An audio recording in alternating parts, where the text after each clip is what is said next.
my sisters, we have a special guest. You probably recognized his soulful voice at the top of the show. I know you, like me, are thrilled to have the opportunity to chat with the gentleman who has provided music that has served as the soundtrack to our lives. And so while he has serenaded us with his soulful sounds, he is now sharing his life and times with us in his new book, aptly entitled Share My Life. Many of us had the awesome pleasure of connecting with Cam during the area conference, and we are delighted to have him join us here today. But before he joins me in the virtual lounge, let me read a little of his bio. Born Kim Lamont Owens um, in Nashville, Tennessee. When he was young, his family moved from Nashville to Detroit suburbs of Southfield, Michigan. Kim began to explore the keyboard when he was 4 and became fascinated by music in high school in the 1980s. However, upon graduation, he dealt with homelessness, addiction, and isolation from his family. Kim recovered in 1990 and took a job as a waiter at the Ritz-Carlton Hotel in Dearborn, Michigan. He also booked weddings and other shows that allowed him to perform original music. In February 2001, Kim self released his first album, Chemistry, which sold nearly 15,000 copies and piqued the interest of Motown Records. Motown signed Kim to a 5 record deal in November of 2001 and re released Chemistry in 2003. The album reached the top of 20 to top hip hop R&B album chart. Its first single, Love Calls, which is my favorite of his songs, became a hit, and the rest is history. Please help me welcome to the virtual lounge, Kim. Thank you, Kim, for joining us again. Thank you so much. It's my pleasure. Thank you for having me. Your book is absolutely beautiful. And ladies, by the way, it is on sale currently. We have a link to purchase his book. It's a wonderful stocking stuffer. I've read the book cover to cover. It's a beautiful, beautiful book. So thank you. It is honest, open, vulnerable. And although it's not a self help book per se, Mm. it is definitely a book that will help somebody, Yeah, especially someone in the African American community. yeah. You know, historically in our communities, we aren't, that open. I know in my household growing up, my mother said, what goes on in this house stays in this house. And Mm. I know that you grew up in a very traditional home, 2 parents, 2-car garage, suburbs of Detroit. What prompted you to be this open and vulnerable in your very first book? Well, again, thank you for having me. It's such a wonderful opportunity and a privilege to be here. Enjoyed my time with you all in the spring.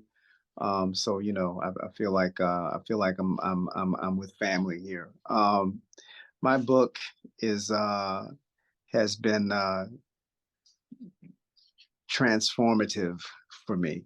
It has allowed me to have conversations that I don't get to have from the stage, and Mhm. in interviews, and people who have followed me are not strangers to my testimony, if you will. But the book provided the perfect platform for me to give the whole backstory. My book is the backstory to the music that you all Mhm. love.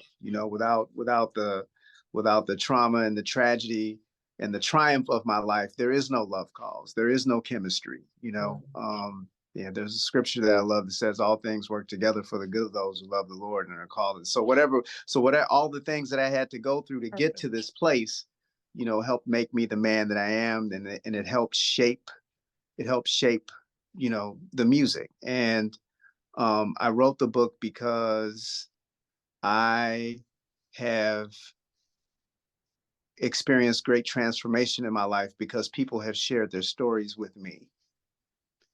And I know that that's that when we testify, when we witness, we may not put it up under we may not put it up under the moniker of testifying or witnessing, but when we share, you know, the burdens that we've carried, when we share our dark nights of the soul, when we share what we have been privileged and blessed to overcome and go through and get to the other side of, when we Mm, share those experiences, it creates a window for other people to heal. mhm. And you know, so you know, what comes from the heart speaks to the heart. So my hope is that my book, well, I know the book is speaking to the hearts of people all over the country. Yeah. Yeah, absolutely. I love that. What comes from the heart speaks to the heart. I love that. That's Yeah. beautifully stated. And I'm I'm sure I believe that writing absolutely is enables people to process their feelings. And so writing your music, I'm Yeah. sure, was a way of processing your feelings. And writing the book, I'm sure also helped to bring up some other feelings in other ways. Was writing the book for you cathartic in a way that was different than writing music? Um, no, actually writing the book, no, it wasn't, because most of what I've written in the book, I've been processing for, you know, since I got, you know, my recovery is the foundation of everything on this side of my life. So Mm, mm, I have been in a habit of surrounding myself with people who are not strangers to giving of themselves in this way and telling my story and receiving. We sit in recovery circles and we say things that most people would not say, and you know, we share things that people are, you know, who are not in recovery circles are surprised. You know, really, you telling on yourself like that? So, yeah, that's the way. That's how I get free. You right, know, I right, get free. right. You know, we're only as sick as our secrets. Come on, somebody, look. Yeah, yeah, amen. You know, so writing the book, you know, I know everything that's in the book. You know, I knew what those stories were. What I did find cathartic was when I recorded the audio book. Right, that just makes me want to cry, like thinking about it. When I recorded the audio book, for me to hear, and if you don't, you know, if you, for those who are not, you know, readers, page by page readers, the audio book is available, and the book is the manuscript is narrated in my voice, Mm, because it's me. And when I read the audio book, I was surprised how emotional I was in the booth, you know, in front of these people who I didn't know and didn't know me. It was like, dude, mhm, I'm listening to myself. I'm listening to these words come off the page back to me, mhm. and would have to stop, like, really, you know, and really, Wow, you know, had to digest a lot of my story for the first time in a different way, because I'm hearing it come back, you yeah, know, and so that was very cathartic for me. wow, wow. What has been the biggest joy for you as a result of writing the book and having it published and people coming up to you? Biggest joy, biggest surprise? I think that you know, the book really has opened a door for me to have conversations like this, you know, where prior to the book, you know, people would invite me to, you know, they may come to hear me speak on a topic, but it was always connected to love call. I was always, he's gonna sing something. Well, Kim is gonna come. You know, we go, you know, we're gonna get a hey girl, can you just sing something for us? But now the book has provided a, you know, an opportunity for me to really to really speak from, you know, my experience of darkness, shame, and but faith and healing and transformation, really to speak to those things from a place, you know, that is authentic. I ain't making it up. You know what I'm saying? I don't have to search my notes to like talk to you about, you know, and again, what comes from the heart speaks to the heart. I'm just one person talking to another person. And I think that is the way that we are most effective, you know, in the lives of other people that we're trying to reach or we're trying to touch. And I do that with my music. My music allows me to do it in Yeah, one way. You know, sure. the book allows me to do it in another way, and I'm grateful for that. Well, that's wonderful. So you talk about faith. I know faith is the foundation of your recovery Yeah. and a cornerstone in your life. Talk to us a little bit about your faith and how it's incorporated how in your daily life. Oh, it's everything. First person I talk to in the morning is my creator. Speak to the Lord first. I read something first before I check email, before I go, on social media, before I, look at a text message, before Mm, I say something to my wife or to my kids. I was like, dude, that's like the first order of business. Let me check up from the neck up mm, before my feet hit the floor. My feet are hitting the floor to get into the word, mm, to read a devotional, to have some time to be still and get centered, and so that I can be you know that's my way of keeping conscious contact.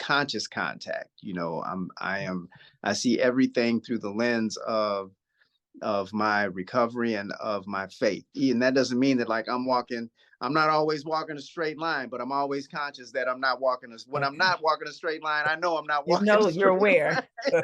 Like, I know what it is, right? I know when I'm off. I know what, I'm very sensitive to that, because upon that, everything in my life has been built, and at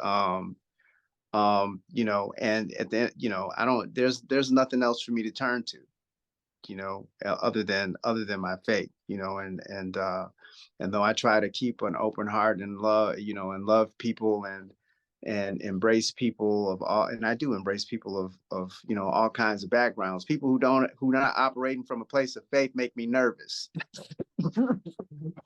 Right? You ain't got to testify to me. I don't expect you ain't got to say anything about it, but I don't know how you live. There used to be an American Express commercial years ago, if any of y'all are old enough to remember. Never leave home without it. I don't know how you operate without it. You know, so it's that's my go-to. And there is no greater work than to continue to cultivate, my connection to my creator, my connection to the Lord, because that's what this is all about. That's really the thread. I'm a secular artist who writes songs, but all of those songs, if you listen closely, all of those songs, all that music has, there's a thread of spirituality Yeah, throughout, intentionally, yeah, because that's really what this is all about. yeah. In all I know I relationships. talk a lot, so you can interrupt me anytime. I I was just love. thinking all relationships take work, and so even the relationship with the Lord. And how do you teach that to your children? Hopefully by example. Mhm, I think, we can, they're in a Christian school, they're in a Christian environment.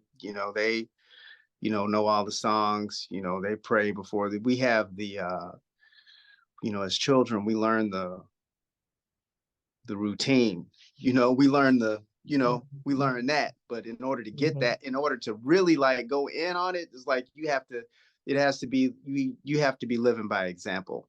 you mhm. know um they teach them by example. This is what we're leaning on, because there's no way for, and I know I would get in trouble for saying this. Kids, it's like, you're not going to understand what that relationship is until you have to go through something and get to the other side of something, and to really understand like what that is. So, as we go through stuff, my wife and I and my family, as we go through stuff, I want them to see what we're leaning on. This is what we're leaning on, and this is how we're going to navigate this space. So hopefully they are, hopefully they're picking up, hopefully they picking up what I'm throwing down. You understand what I'm saying? In your book, you talk a lot about your family of origin and the Yeah. challenges you face, and you have a beautiful blended family now with your Yes. wife. Um, talk to us about how your family now reflects or does not reflect your family of origin, and what you took from your family and are using now to raise your family. Yeah, I'm grateful for my family of origin, for my parents, for the childhood that I had. I talk about the ups and downs of it, but you know, kids don't know how good they got it when they're going through it. You know what I'm saying? It's like, you don't even, my kids don't even, like, y'all don't even know. They don't Right? even know. Y'all don't even know. My family of origin,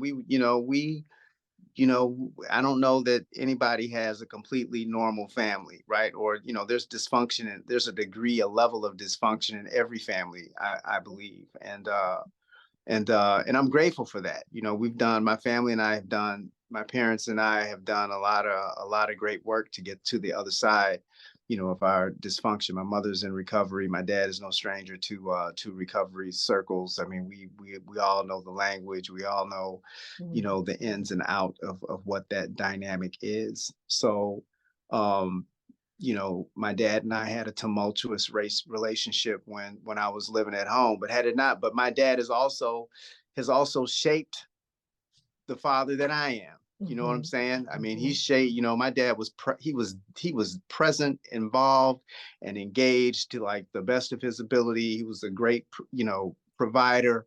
Mm. He was there for his kids. He was engaged, in a way. And like I only now, as a man living in the house with my kids and with my wife, and we're all in the house doing this dance together. I say in the book, in the acknowledgments to my fathers, like now I understand, and looking back, it's like my dad is in many ways I aspire to be the man that my Yeah. father was. Yeah. You know what I'm saying? Yeah.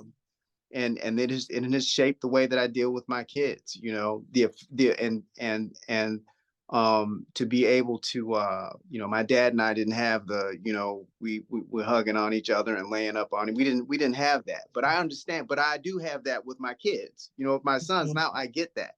I Mm. never longed for it, but Mm. now I understand. I understand what that is. Mm. Mm. And being a husband, and having to, uh you know my wife is not on my payroll. Right. You know what I'm saying? Right, right. I think everybody on this call can say a amen to that one. You know what I'm saying? So like I can't just, right. You can't just, right. Everybody else, anybody on the payroll can, I respect those people too, but it's like I'm the one who's like, yo, this is what it is. At Right, the end of the right, day, right, this is what, right. Marriage is not like that, right? I can't just get up and walk out of the room when my It wife is is not. talking, right? We had this has to, whatever this today Yeah, is going on today has to be resolved, and we got to get to the other side of it. And you have to listen, you know what I'm saying? And you have yeah, to be present, and you have to respect, and you have to honor, and you have to, yeah. we're not, nobody, I'm not looking for, nobody's looking for an exit. Where's the door? How do I get out? You know what I'm saying? It's like, no, I'm committed to, then I learned this from my parents. I'm committed to my wife, but more than that, I'm committed to my marriage. Ooh, I'm that's com- I'm powerful. commit I'm committed to the relationship. Mhm. So when the personalities and those dynamics are not working, Mhm. which will pass, Mhm. Mhm. Yeah, my focus is a relationship. yeah. Because some Yeah, days, like, dude, the only reason I'm doing this is because we're because we're yeah, yeah. married. My aunt used to ask me, "Are you in love today? Because 'Cause you're not gonna be in love every day, baby. You're not gonna Mm-mm, love every day." But, mm-mm. We are committed. I'm yeah, committed to that relationship, yeah, serving that relationship. yeah, And I'm not speaking from, when we got it all together, because we don't. Look, we only post the good stuff. We don't be posting when yeah. Hey, welcome to the world, right? Isn't that everybody? Do you have any traditions during this holiday season? Traditions that your family has? we are we decorate the outside of the house looks like the North Pole. Uh, Um and and make sure that the food is good. do you You cook? know, I make a mean pot of greens. Oh, okay. Um my wife does the dressing. She does a pound cake that's, you know, that's off the hook. Yeah, Okay. so make sure the food is good, and the movies. My kids right now we watch every year. Polar Express is on repeat, and like now they're probably upstairs right now watching The Grinch. Okay. They don't know how good they got it. Look, because some of y'all might be old enough to remember. It's like, look, The Grinch came on at 8 o'clock on Oh, I Channel 2. remember. Weren't in front of the television. You missed it. You missed it. You missed it. It There came was on once no a year. there was no on demand, right? This was before we didn't even have VCR, like none of that. Look, you And better be in front of the and TV. don't be on punishment. I would get in trouble sometimes and be on Right, punishment, you know. And right, right. Yeah. if there's one thing that we take from your book, which by the way, everyone, is a great stocking stuffer. Again, it is on sale everywhere, and we have a link in the chat. If there is one thing that we take away, what would you have us take away? That the best is yet to come. Mm, The best is yet to come. There's, look, my whole thing is no matter what you're going through, no matter what it is, there is somebody somewhere who is fantasizing about the life that you're living. wow. If you pay attention to what you need to pay attention to and ask God what it is that you really like, right? I mean, like when talking to God and ask God, because sometimes we ask God, we ask for his input, but only just so we can see what it is. God, tell me what it is so then I can let you know if I'm gonna do it or not. Right. And I'll tell you if I'm gonna do it or not. But when we surrender and say, look, you know what? This is yours to handle. Whatever that is, well, this is yours. What do you want? And you turn that over. He's waiting. He's waiting. We talk about you know, well, we're waiting on God. It's like, no, God is waiting on you. Mm, He's asking you, are you done yet? Are you finished with this?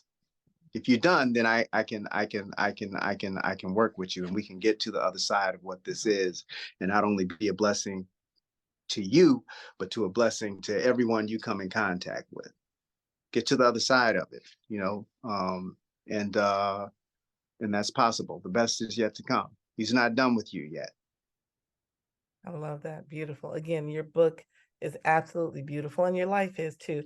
I love that you've just been so transparent and authentic and genuine, and people absolutely are going to benefit from you sharing your life with us. Thank you again. Having you at the conference, it was my very first conference. I cannot tell you the thrill it was to have you there and You to know what I'm have you saying? join us again today. This is great. I had my green on. Look, You were ready. You are ready. Thank you so much. Kim has 4 more shows. He's closing out the year. Do not miss him. He is, I can't see, so I'm pretending not to be old. So the 27th, I believe he's in Newark. Technology, can you read the dates? Because my old eyes cannot read them. Absolutely, madam. Kim is coming to a location near you, December 27th in Newark, New Jersey. December 29th, Oxon Hill, Maryland.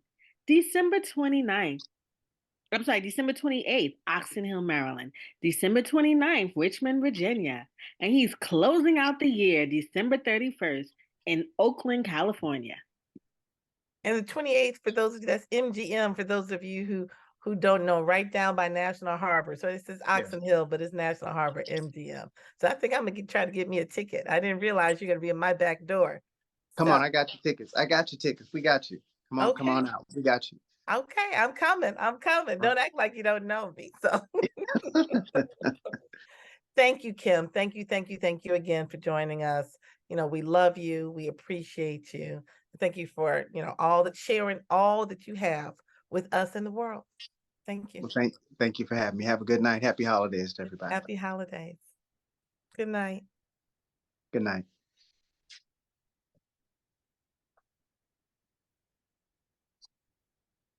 Hey, so that is Kim. So, ladies, was that not a treat? Did I not tell you that we were going to have a treat with us today? So, um, Now I'm almost, I don't have I should have had a cocktail. My heart is full. I really enjoyed that. I hope you enjoyed that conversation with Kim as well. And for those of you who saw him at the conference, I hope that you were able to take something away from today's conversation, um, as well as the conversation that we had in April. And for those of you who missed the conversation in April, I hope that you enjoyed the conversation that we just had. So